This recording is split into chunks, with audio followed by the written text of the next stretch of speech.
We want to welcome you into some of our global videos. To those of you that are across the 50 United States of America, to those of you that are on different continents, as far away as East India, Australia, New Zealand, many of the islands in the Pacific, and just about anywhere that you could think of, there are those that are global members of the Life Tabernacle Church here in Baton Rouge, Louisiana,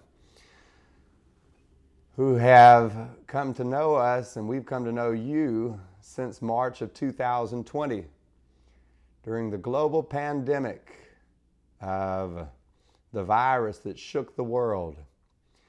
And you've tuned into us because we were the church that never closed.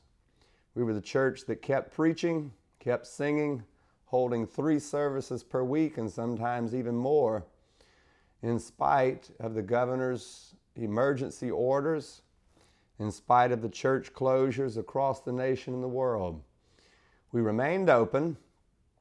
We fought a battle for 28 months in the judicial system, fighting the highest powers of the land, civil powers, fighting people who had endless funding to crush us. They wanted to see us behind bars. They did for a little while. They wanted to see us completely closed down. But none of that happened. What the devil meant for bad, God meant for good. And if you wanted to, in 66 biblical books, 1,189 chapters, 31,102 verses, get a cursory study of the entire Word of God, you would sum it up in the book of Exodus, the 1st chapter. But the more they afflicted them, the more we multiplied and grew. And what the devil meant for bad, God meant for good. That's found in the book of Genesis, chapter 50, and verse number 20. Again, Joseph in the book of Genesis, chapter 45 and verse 5. Don't be grievous with yourself. Don't be angry, because God sent me before you to save many people alive. What Joseph is telling his brothers is, you thought you were in control when you threw me in the pit, stripped me naked, took my coat of many colors and dipped it in goat's blood and showed my dad, Jacob, telling him I was dead. You thought you were in control and you were doing me evil, but all the while, God was in control of this whole situation. Doesn't that sum up the past 29 months or so now, here in August 2022?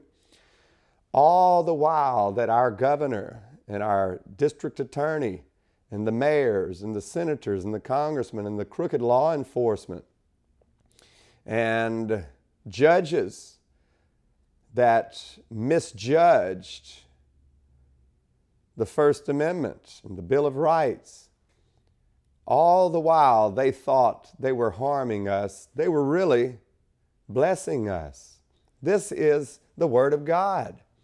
So now that we've come to that clear understanding, after having won in the highest court in the state of Louisiana in a 6-3 verdict of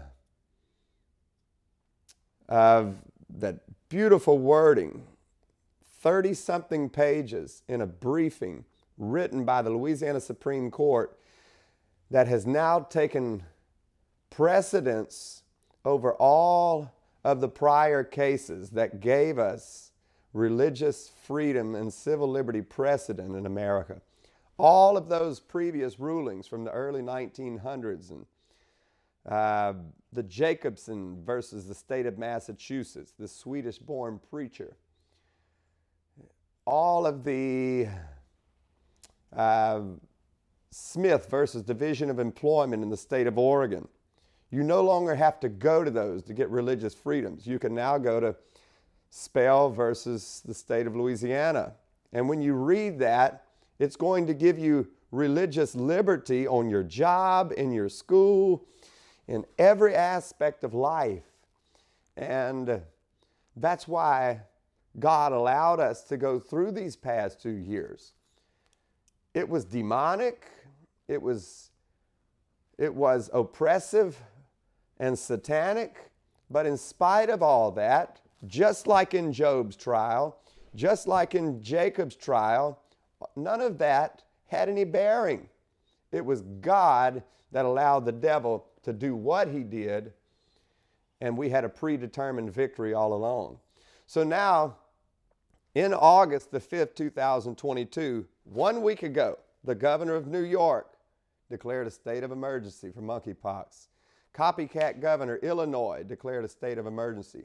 LA County declared a state of emergency, just like we said it would. There'd be copycat governors, just like there were in March of 2020. And now the Biden administration has declared a national state of emergency. National state of emergency.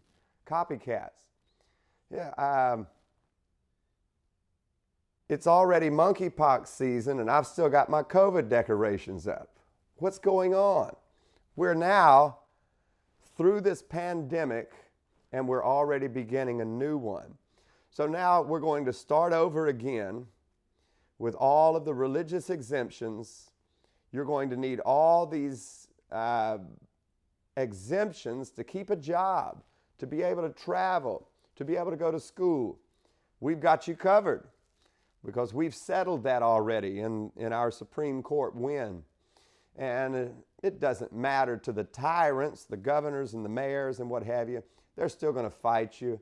Your employers are still going to want to terminate you. Your schools are still going to want to discriminate against you. It's all right. You have solid ground whereon to stand because of our victories. And we're very grateful that God has given that honor and privilege to us to be able to stand and fight for Him. So I want to encourage you today, be not dismayed, whate'er betide, God will take care of you. Psalm 37:1, fret not thyself because of evildoers.